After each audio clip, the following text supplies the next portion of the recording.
آپ صلی اللہ علیہ وآلہ وسلم نے بخار سے نجات پانے کے لیے اپنی ازواج سے کہا تھا کہ آپ صلی اللہ علیہ وآلہ وسلم کو غسل کرائیں۔ آپ صلی اللہ علیہ وآلہ وسلم پر پانی کے 7 مشکیزیں ڈالے گئے، اس سے بخار خاصا کم ہو گیا۔ نقاہت زیادہ تھی، پھر بھی آپ صلی اللہ علیہ وآلہ وسلم مسجد میں چلے گئے جہاں بہت سے لوگ موجود تھے جن میں اعتراض کرنے والے سرکردہ افراد بھی تھے۔ اے لوگو، رسول اللہ صلی اللہ علیہ وآلہ وسلم نے فرمایا، اسامہ کے لشکر کو کوچ کرنے دو۔ تم نے اس کی سپہ سالاری پر اعتراض کیا ہے، تم نے اس کے باپ کی سپہ سالاری پر بھی اعتراض کیا تھا۔ میں اسامہ کو اس منصب کے قابل سمجھتا ہوں، اس کے باپ کو بھی میں نے اس منصب کے قابل سمجھا تھا، اور تم نے دیکھا کہ میں نے سپہ سالاری اسے سونپ کر غلطی نہیں کی تھی۔ اعتراض ختم ہو گیا اور رومیوں کے خلاف لشکر کوچ کر گیا، لیکن جزف کے مقام پر اطلاع ملی کہ رسول کریم صلی اللہ علیہ وآلہ وسلم کی بیماری تشویشناک صورت اختیار کر گئی ہے۔ اسامہ رضی اللہ عنہ میں نوجوانی ہی میں بزرگوں جیسی دور اندیشی پیدا ہو گئی تھی۔ انہوں نے لشکر کو جرف کے مقام پر روک لیا اور خود رسول اللہ صلی اللہ علیہ وآلہ وسلم کو دیکھنے مدینہ آئے۔ ایک تحریر میں اسامہ رضی اللہ عنہ کا بیان ان الفاظ میں ملتا ہے، اطلاع ملی کہ رسول اللہ صلی اللہ علیہ وآلہ وسلم کی حالت بگڑ گئی ہے تو میں اپنے چند ایک ساتھیوں کے ساتھ مدینہ آیا۔ ہم سیدھے رسول اللہ صلی اللہ علیہ وآلہ وسلم کے حضور گئے۔ آپ صلی اللہ علیہ وآلہ وسلم پر نقاہت طاری تھی، اتنی کہ بول بھی نہ سکتے تھے۔ آپ صلی اللہ علیہ وآلہ وسلم نے 2-3 بار ہاتھ اٹھا کر آسمان کی طرف کیے اور ہر بار ہاتھ میرے اوپر رکھ دیے۔ میں سمجھ گیا کہ حضور صلی اللہ علیہ وآلہ وسلم میرے لیے دعا کر رہے ہیں۔ دوسرے روز اسامہ رضی اللہ عنہ پھر آپ صلی اللہ علیہ وآلہ وسلم کے حضور گئے اور کہا، یا رسول اللہ صلی اللہ علیہ وآلہ وسلم، لشکر جرف میں میرا منتظر ہے، اجازت فرمائیے۔ رسول اللہ صلی اللہ علیہ وآلہ وسلم نے ہاتھ اوپر اٹھائے مگر ہاتھ زیادہ اوپر نہ اٹھ سکے، ذوف بہت زیادہ بڑھ گیا تھا۔ اسامہ رضی اللہ عنہ دل پر غم کا بوجھ، آنکھوں میں آنسو لے کر روانہ ہو گئے۔ تھوڑی ہی دیر بعد رسول اللہ صلی اللہ علیہ وآلہ وسلم وصال فرما گئے۔ قاصد اسامہ کے پیچھے دوڑا اور راستے میں جا لیا۔ اسامہ رضی اللہ عنہ نے جب حضور صلی اللہ علیہ وآلہ وسلم کے وصال کی خبر سنی، گھوڑا سر پٹ دوڑایا، اپنے لشکر تک پہنچے۔ وصال کی خبر نے لشکر میں کوہرام برپا کر دیا۔ اسامہ رضی اللہ عنہ لشکر کو مدینہ لے آئے۔ خلیفہ اول کی بیعت ہو چکی تھی۔ انہوں نے اسامہ رضی اللہ عنہ کو بلا کر پوچھا کہ رسول اللہ صلی اللہ علیہ وآلہ وسلم نے انہیں کیا حکم دیا تھا؟ یہ حکم تو آپ کو بھی معلوم ہے۔ اسامہ رضی اللہ عنہ نے جواب دیا، مجھ سے ہی سننا ہے تو سن لیں۔ رسول اللہ صلی اللہ علیہ وآلہ وسلم نے حکم دیا تھا کہ میں فلسطین میں بلقاء اور دوام کی سرحد سے آگے جا کر رومیوں پر حملہ کروں، لیکن وہاں تک لشکر اس طرح پہنچے کہ دشمن کو حملے تک لشکر کی آمد کی خبر نہ ہو سکے۔ جاؤ اسامہ، ابو بکر رضی اللہ عنہ نے کہا، اپنا لشکر لے جاؤ اور رسول اللہ صلی اللہ علیہ وآلہ وسلم کے حکم کی تعمیل کرو۔ لشکر کو جب یہ حکم ملا تو ابو بکر رضی اللہ عنہ پر اعتراض ہونے لگے۔ سب کہتے تھے کہ جب ہر طرف سے خطروں کے طوفان نے گھیر لیا ہے، اتنی بڑی جنگ اور وہ بھی اتنی دور شروع نہیں کرنی چاہیے۔ اس لشکر کی ان فتنوں کی سرکوبی کے لیے ضرورت ہے جو بڑی تیزی سے اٹھ رہے ہیں۔ قسم ہے اس اللہ کی جس کے ہاتھ میں میری جان ہے، ابو بکر رضی اللہ عنہ نے کہا، اگر مجھے جنگل کے درندے چیرنے پھاڑنے کے لیے آ جائیں تو بھی میں اسامہ کے لشکر کو نہیں روکوں گا۔ میں اس حکم کی خلاف ورزی کس طرح کر سکتا ہوں جو رسول اللہ صلی اللہ علیہ وآلہ وسلم نے اپنی زندگی میں دیا تھا؟ اگر میں مدینہ میں اکیلا رہ گیا تو بھی اس لشکر کو نہیں روکوں گا۔ تم پر سلامتی ہو ابو بکر، عمر رضی اللہ عنہ نے کہا۔ اعتراض کرنے والے یہ بھی کہتے ہیں کہ اگر لشکر کو بھیجنا ہی ہے تو سپہ سالاری اسامہ کی بجائے کسی تجربے کار آدمی کو دیں۔ اے ابن خطاب، ابو بکر رضی اللہ عنہ نے جواب دیا، کیا تم بھول گئے ہو کہ اسامہ کو رسول اللہ صلی اللہ علیہ وآلہ وسلم نے سپہ سالار مقرر کیا تھا؟ کیا تم جرت کرو گے کہ رسول اللہ صلی اللہ علیہ وآلہ وسلم کے حکم کو منسوخ کر دو؟ میں ایسی جرت نہیں کروں گا۔ عمر رضی اللہ عنہ نے کہا، مجھ میں اتنی جرت نہیں، میری سن ابن خطاب۔ ابو بکر رضی اللہ عنہ نے کہا، اپنی قوم کو دیکھ، پوری قوم غم سے نڈال ہے۔ غم کے ساتھ ساتھ ایک خوف ہے جو ہر کسی کے دل میں اترتا جا رہا ہے۔ یہ خوف ان بغاوتوں کا ہے جو ہمارے ارد گرد اٹھ رہی ہیں۔ ہر روز ایک خبر آتی ہے کہ آج فلاں قبیلہ باغی ہو گیا ہے۔ بعض قبیلے اسلام سے منحرف ہو گئے ہیں، اسلام بھی خطرے میں آ گیا ہے اور مدینہ بھی۔ یہودیوں اور نصرانیوں نے بڑی خوفناک افواہیں پھیلانی شروع کر دی ہیں، ان سے اور زیادہ خطرہ پھیل رہا ہے۔ اگر ہم نے رومیوں پر حملہ روک لیا تو دو نقصان ہوں گے، ایک یہ کہ قوم سمجھے گی کہ ہم کمزور ہو گئے ہیں، دوسری یہ کہ رومی اور مجوسی ہم کو کمزور سمجھ کر ہم پر چڑھ دوڑیں گے۔ میں قوم کو یہ بتانا چاہتا ہوں کہ ہم کمزور نہیں ہو گئے، ہمارا اللہ ہمارے ساتھ ہے۔ میں قوم کے حوصلے اور جذبے پہلے کی طرح مضبوط رکھنا چاہتا ہوں۔ رسول اللہ صلی اللہ علیہ وآلہ وسلم کے نقش قدم پر چلنا میرا فرض ہے۔ عمر رضی اللہ عنہ کو اس استدلال نے مطمئن کر دیا۔ ابو بکر رضی اللہ عنہ نے کوچ کا حکم دے دیا۔ اسامہ رضی اللہ عنہ کا لشکر روانہ ہوا تو ابو بکر رضی اللہ عنہ کچھ دور تک پیدل ہی ساتھ چل پڑے۔ اسامہ رضی اللہ عنہ گھوڑے پر سوار تھے۔ مورخین نے لکھا ہے کہ ایک سپہ سالار اور وہ بھی نوجوان گھوڑے پر سوار تھا اور خلیفہ اس کے ساتھ ساتھ پیدل جا رہے تھے۔ اس کی وجہ یہ تھی کہ خلیفہ رضی اللہ عنہ ہر کسی کو دکھانا چاہتے تھے کہ سپہ سالار اسامہ رضی اللہ عنہ تعظیم و تکریم کے قابل ہیں۔ اے خلیفہ رسول صلی اللہ علیہ وآلہ وسلم، اسامہ رضی اللہ عنہ نے کہا، آپ گھوڑے پر سوار ہو جائیں یا میں آپ کے ساتھ پیدل چلوں گا؟ نہ میں سوار ہوں گا اور نہ تم پیدل چلو گے۔ ابو بکر رضی اللہ عنہ نے کہا، میں روحانی تسکین محسوس کر رہا ہوں کہ اللہ کی راہ کی گرد میرے پاؤں پر بھی پڑ رہی ہے۔ عمر رضی اللہ عنہ بھی اس لشکر میں شامل تھے۔ ابو بکر رضی اللہ عنہ کو محسوس ہوا کہ مدینہ میں انہیں عمر رضی اللہ عنہ کی ضرورت ہوگی۔ اسامہ، خلیفہ نے سپہ سالار سے کہا، اگر تم اجازت دو تو میں عمر رضی اللہ عنہ کو مدینہ میں رکھ لوں، مجھے اس کی مدد کی ضرورت ہوگی۔ اسامہ رضی اللہ عنہ نے عمر رضی اللہ عنہ کو لشکر میں سے نکل کر واپس جانے کی اجازت دے دی۔ ابو بکر رضی اللہ عنہ بہت بوڑھے تھے، ایک جگہ رک گئے۔ اسامہ رضی اللہ عنہ نے لشکر کو روک لیا۔ ابو بکر رضی اللہ عنہ نے ذرا بلند جگہ پر کھڑے ہو کر لشکر سے خطاب کیا، اسلام کے مجاہدوں، میں تمہیں 10 نصیحتیں کرتا ہوں، انہیں یاد رکھنا۔ خیانت نہ کرنا، چوری نہ کرنا، دشمنوں کے لاشوں کے اعضاء نہ کاٹنا، بچوں اور عورتوں کو قتل نہ کرنا، کھجوروں اور پھلوں کے درخت نہ کاٹنا، کھانے کی غرض کے سوا کسی جانور کو ذبح نہ کرنا۔ تمہیں دوسرے مذاہب کی عبادت گاہیں نظر آئیں گی جن میں تارک الدنیا لوگ بیٹھے ہوں گے، انہیں پریشان نہ کرنا۔ کسی بستی کے لوگ برتنوں میں تمہارے لیے کھانا لائیں گے، یہ کھانا اللہ کا نام لے کر کھانا۔ تمہیں ایسے لوگ بھی ملیں گے جنہوں نے اپنے سروں میں شیطان کے گھونسلے بنا رکھے ہیں، ان کے سروں کے درمیان کا حصہ مونڈا ہوا ہوگا اور باقی بال بہت لمبے لمبے ہوں گے، انہیں قتل کر دینا۔ اپنی حفاظت اللہ کے نام سے کرنا۔ خدا حافظ مجاہدوں، اللہ تمہیں شکست اور وبا سے دور رکھے۔ لشکر کی مدینہ سے روانگی کی تاریخ 24 جون 632 عیسوی بمطابق 1 ربیع الثانی 11 ہجری تھی۔ یہ کہانی چونکہ شمشیر بے نیام کی ہے، اس لیے ہم وہ واقعات بیان کریں گے جن کا تعلق خالد رضی اللہ عنہ بن ولید سے ہے۔ رسول اللہ صلی اللہ علیہ وآلہ وسلم نے خالد رضی اللہ عنہ کو اللہ کی تلوار کہا تھا۔ اسامہ رضی اللہ عنہ کے لشکر کے متعلق اتنا ہی کہہ دینا کافی ہے کہ انہوں نے صرف 40 دنوں میں ہی رومیوں کے خلاف وہ کامیابی حاصل کر لی جو رسول کریم صلی اللہ علیہ وآلہ وسلم حاصل کرنا چاہتے تھے۔ اسامہ رضی اللہ عنہ سالاری کے ہر پہلو پر پورے اترے، اور جب وہ فتح یاب ہو کر مدینہ میں آئے تو ان سب نے انہیں گلے لگایا جنہوں نے ان کی سپہ سالاری پر اعتراض کیے تھے۔ دوسری بڑی جنگ مرتدین کے خلاف تھی۔ ابو بکر رضی اللہ عنہ نے اپنی فوج کو کئی حصوں میں تقسیم کر کے ہر حصے کے سالار مقرر کیے اور ان کے لیے محاذ مقرر کر دیے، یعنی ہر سالار کو ایک ایک علاقہ بتا دیا گیا جہاں انہیں حملہ کرنا تھا۔ اس تقسیم میں ابو بکر رضی اللہ عنہ نے خاص طور پر یہ خیال رکھا تھا کہ ہر دشمن کی طاقت اور لڑنے والی نفری کو دیکھ کر اس کے مطابق سالار مقرر کیے جائیں۔ سب سے زیادہ طاقتور اور مکار 2 مرتد تھے، ایک طلیحہ اور دوسرا مسیلمہ۔ ان دونوں نے نبوت کا دعویٰ کر کے ہزارہا پیروکار پیدا کر لیے تھے۔ خالد رضی اللہ عنہ بن ولید کو ابو بکر رضی اللہ عنہ نے حکم دیا کہ وہ طلیحہ کی بستیوں پر حملہ کریں اور اس سے فارغ ہو کر بطاح کا رخ کریں، جہاں بنی تمیم کے سردار مالک بن نویرہ نے بغاوت کر دی تھی۔ تمام سالار اپنے اپنے محاذوں اور مہموں کو روانہ ہو گئے۔ خالد رضی اللہ عنہ اپنی مہم کے علاقے میں حسب عادت اتنی تیزی سے پہنچے کہ دشمن کو خبر تک نہ ہوئی۔ انہوں نے کچھ بستیوں کو گھیرے میں لے لیا تو خالد رضی اللہ عنہ کے پاس کچھ آدمی آئے اور انہیں بتایا کہ بعض قبیلے طلیحہ کے فریب کا شکار ہیں، ان کی خونریزی مناسب نہیں ہوگی۔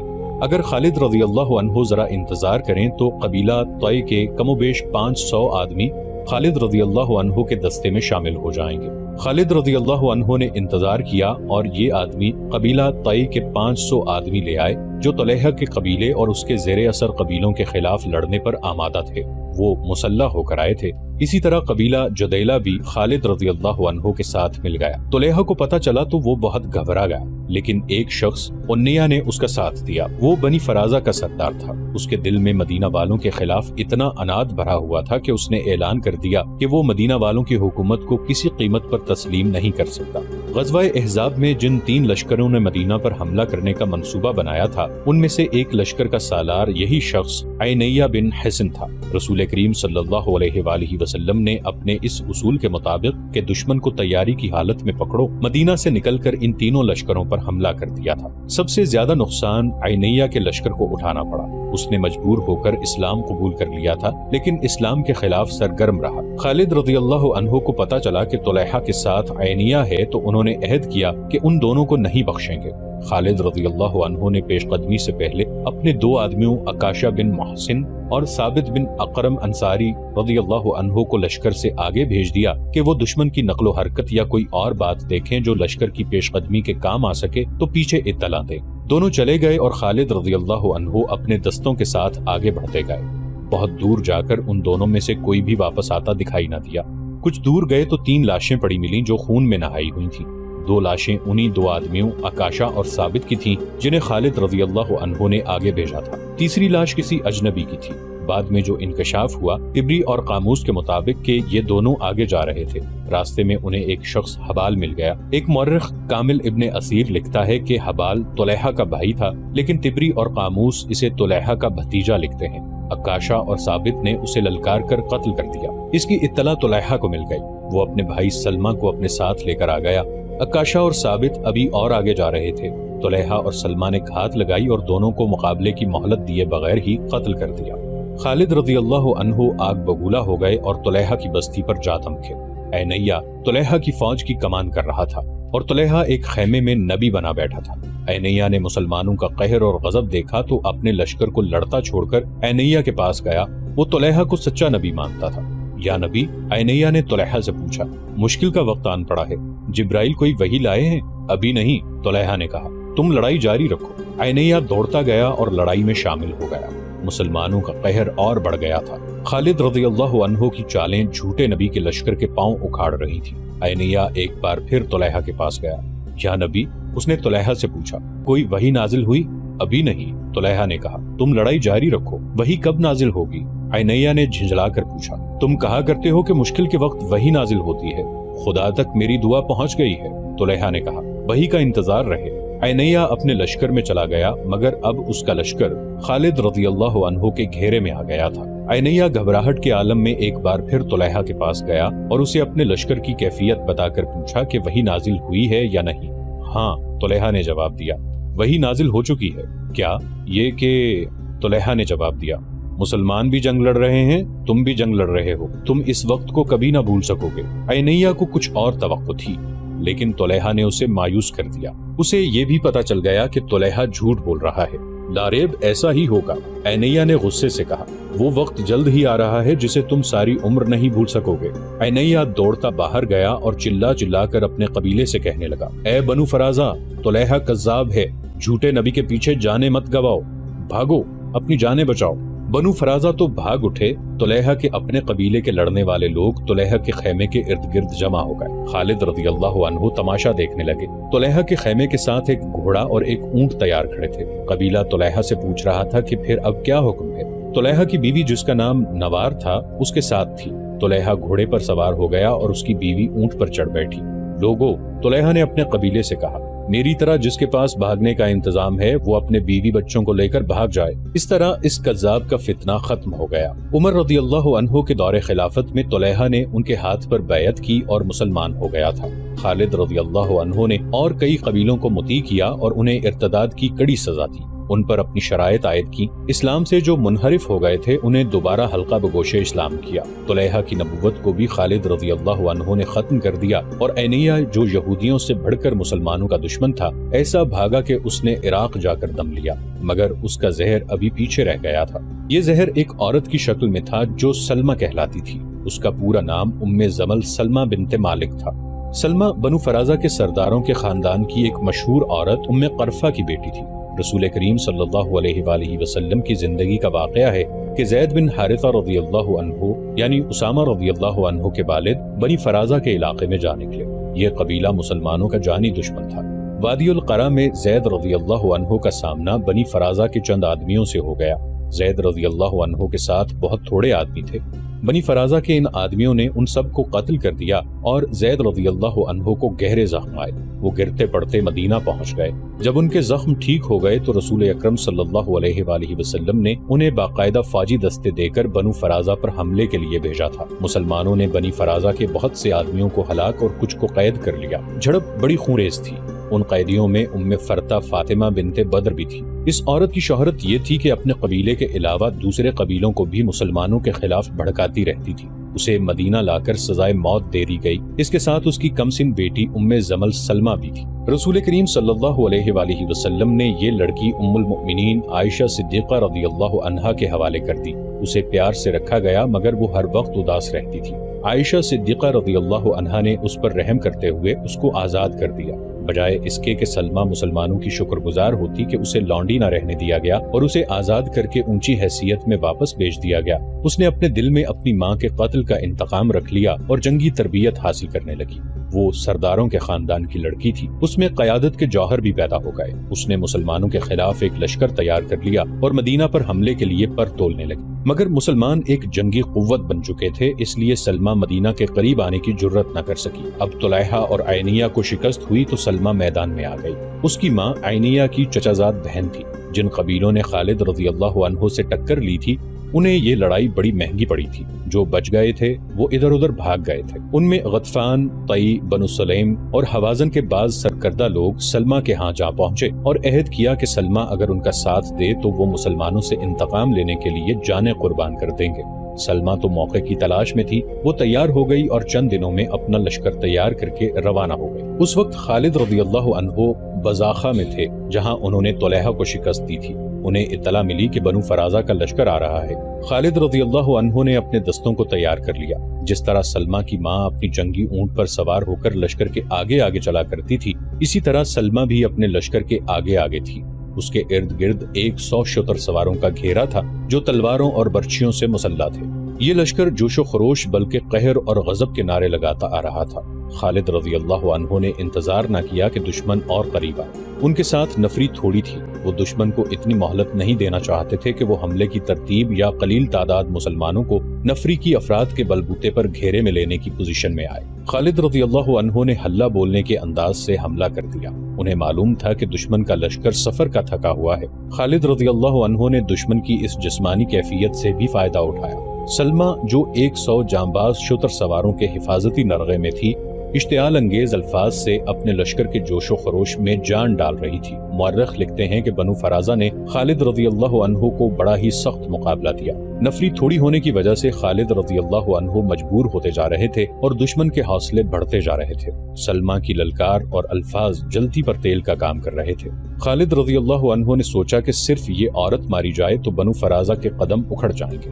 انہوں نے اپنے چند ایک منتخب جانبازوں سے کہا کہ وہ سلمہ کا حفاظتی حصار توڑ کر اسے اونٹ سے گرا دیں۔ سلمہ کے محافظ بھی جانباز ہی تھے، وہ خالد رضی اللہ عنہ کے جانبازوں کو قریب نہیں آنے دیتے تھے۔ ان جانبازوں نے یہ طریقہ اختیار کیا کہ ایک ایک محافظ شتر سوار کو دوسروں سے الگ کر کے مارنا شروع کر دیا۔ اس طرح جانبازوں نے گھیرا توڑ دیا لیکن کوئی جانباز سلمہ تک نہیں پہنچ سکا تھا۔ زخمی ہو کر اسے پھر واپس آنا پڑتا۔ آخر پورے 100 محافظ مارے گئے۔ خالد رضی اللہ عنہ کو اس کی بہت قیمت دینی پڑی۔ جانبازوں نے تلواروں سے سلمہ کے کچاوے کی رسیاں کاٹ دی۔ کچاوا سلمہ سمیت نیچے آ پڑا۔ جانبازوں نے خالد رضی اللہ عنہ کی طرف دیکھا کہ کیا حکم ہے، قیدی بنانا ہے یا قتل کرنا ہے۔ خالد رضی اللہ عنہ نے ہاتھ سے اشارہ کیا۔ ایک جانباز نے تلوار کے ایک ہی وار سے سلمہ کا سر تن سے جدا کر دیا۔ بنو فرازہ نے یہ منظر دیکھا تو ان میں بھگدڑ مچ گئی اور وہ اپنی لاشوں اور زخمیوں کو چھوڑ کر بھاگ گئے۔ مدینہ سے تقریباً 275 میل شمال مشرق میں بطاح نام کا ایک چھوٹا سا گاؤں ہے جس میں بدوؤں کے چند ایک کنبے آباد ہیں۔ اس گاؤں کو کوئی اہمیت، کوئی حیثیت حاصل نہیں۔ اگر وہاں ادھر ادھر غور سے دیکھیں تو ایسے آثار ملتے ہیں جیسے یہاں کبھی شہر آباد رہا ہو۔ 14 صدیاں گزری، یہاں ایک شہر آباد تھا، اس کا نام بطاح تھا، جو آج تک زندہ ہے، مگر شہر سکڑ سمٹ کر چھوٹا سا گاؤں رہ گیا ہے۔ اس شہر میں خوبصورت لوگ آباد تھے، وہ بہادر تھے، نڈر تھے اور باتیں ایسے انداز سے کرتے تھے جیسے کوئی نظم سنا رہے ہوں۔ عورتیں حسین تھیں اور مرد وجیح تھے۔ یہ ایک طاقتور قبیلہ تھا جسے بنی تمیم کہتے تھے۔ بنو یربوع بھی ایک قبیلہ تھا لیکن الگ تھلگ نہیں تھا بلکہ بنی تمیم کا سب سے بڑا حصہ تھا۔ اس کا سردار مالک بن نویرہ تھا۔ بنی تمیم کا مذہب مشترک نہیں تھا، ان میں آتش پرست بھی تھے، قبر پرست بھی تھے، لیکن اکثریت بت پرست تھی۔ بعض عیسائی ہو گئے تھے۔ یہ لوگ سخاوت، مہمان نوازی اور شجاعت میں مشہور تھے۔ رسول اکرم صلی اللہ علیہ وآلہ وسلم نے ہر طرف قبول اسلام کے پیغام جن قبیلوں کو بھیجے تھے ان میں بنو تمیم خاص طور پر شامل تھے۔ اسلام کے فروغ اور استحکام کے لیے بنو تمیم جیسے طاقتور اور با اثر قبیلے کو ساتھ ملانا ضروری تھا۔ یہ ایک الگ کہانی ہے کہ اس قبیلے نے اسلام کس طرح قبول کیا تھا۔ مختصر یہ کہ بنی تمیم کی غالب اکثریت نے اسلام قبول کر لیا۔ مالک بن نویرہ منفرد شخصیت اور حیثیت کا حامل تھا۔